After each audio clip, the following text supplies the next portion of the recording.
कि अगर आप पॉलिटिकली देखिएगा तो शायद हम और आप भी अगर प्रधानमंत्री रहेंगे ना तो शायद बहुत मुश्किल हो जाएगा हमारे और आपके करने के लिए, क्योंकि वहां बैठे हुए आप लोग, आप जैसे सोचिए वहां बैठे, आपको बैठने के लिए सीट नहीं मिला है, यहाँ लड़के जमीन पे बैठे हैं, आपकी शिकायत है गेट खोलना, लेकिन सब अपनी शिकायत जानता है, किसी को पता हमारा सामने तकलीफ कौन सी। तो जब आप एक बड़े लीडर हो जाते हैं ना, एक और रही बात मोदी जी की, कहते हैं कि मोदी जी भी मतलब ये कर रहे हैं, सबसे बड़ा इस देश में करप्शन का काम किसने किया था? अंग्रेजों ने किया था। उन्होंने क्या किया कि जब भारत में कहीं भी गलत काम होता था और कोई भी व्यक्ति उस गलत काम के खिलाफ आवाज उठाता था तो उसके घर को जला देते थे सब अंग्रेज, और उनको अंडमान निकोबार में ले जाकर फांसी दे देते थे सब। और ये काम उन्होंने 200 साल तक किया। 200 साल में 4 पीढ़ियां आ जाती है, क्योंकि एक पीढ़ी व्यक्ति की लगभग 50 मानी जाती है कि 50 साल के बाद आदमी किसी काम का नहीं रह जाता है। तो 4 पीढ़ियों के अंदर अंग्रेजों ने थोड़ा थोड़ा स्वीट पॉइजन देते गए कि तुम गलत के खिलाफ आवाज मत उठाओ, मत उठाओ, मत उठाओ, तुम्हारा घर तोड़ दिया जाएगा, घर जला दिया जाएगा, फांसी दे दिया जाएगा, जेल डाल दिया जाएगा।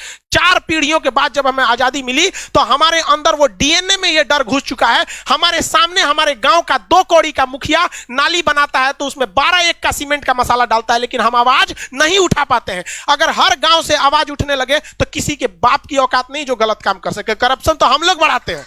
हम सवाल उठाते हैं अपने प्रधानमंत्री पे, हम सवाल उठाते हैं मुख्यमंत्री पे, अपने पे सवाल उठाएं कि हमारी औकात नहीं है कि हम अपने मुखिया के सामने आवाज उठा सके। और ये जो लोग कहते हैं करप्शन वाले, ये गांधी को गाली देते हैं। गुलामी में वही गांधी था जो अंग्रेजों की महारानी के खिलाफ आवाज उठा दिया था कि तुम गलत हो, और हम लोग अपने मुखिया के खिलाफ आवाज नहीं उठा पाते। ये वैचारिक नपुंसक बना के चले गए अंग्रेज हमें। आप उठा सकते हैं? आपको नहीं पता आपके गांव में ऐसे मुखिया ने गलत काम किया, सड़क का पैसा लूट लिया, आपके सामने लिखा, लेकिन पूछ सकते हैं? नहीं पूछ सकते। आप पूछेंगे क्यों? नरेंद्र मोदी से, क्योंकि पता है कि वो कुछ नहीं कर सकता। आप लोकतंत्र में रहते हैं, लेकिन मुखिया के सवाल नहीं पूछ सकते। जानते हैं मुखिया कल को उठवा लेगा आपसे। अपने गांव के वार्ड मेंबर को कुछ नहीं कर सकते, उठा लेगा, राते को धो देगा 4 लाठी, शांत दे देगा और सब गांधीगिरी निकल जाएगा वहां।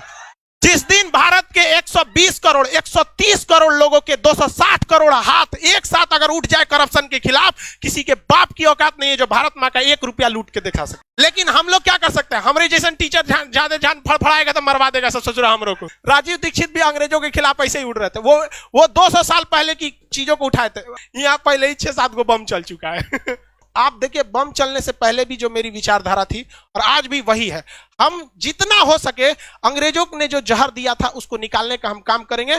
आखिरी सांस तक जब तक रहेगा इन अंग्रेजों की जो वैचारिक गतिरोध हमारे साथ दे के गए हैं उसे निकालने का कोशिश करेंगे।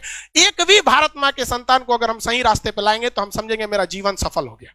ये आपका कर्तव्य बनता है, आप इसे आवाज उठाइए। और आज कोई कुछ नहीं कर सकता है, लेकिन आप इसके खिलाफ आवाज नहीं उठाते हैं।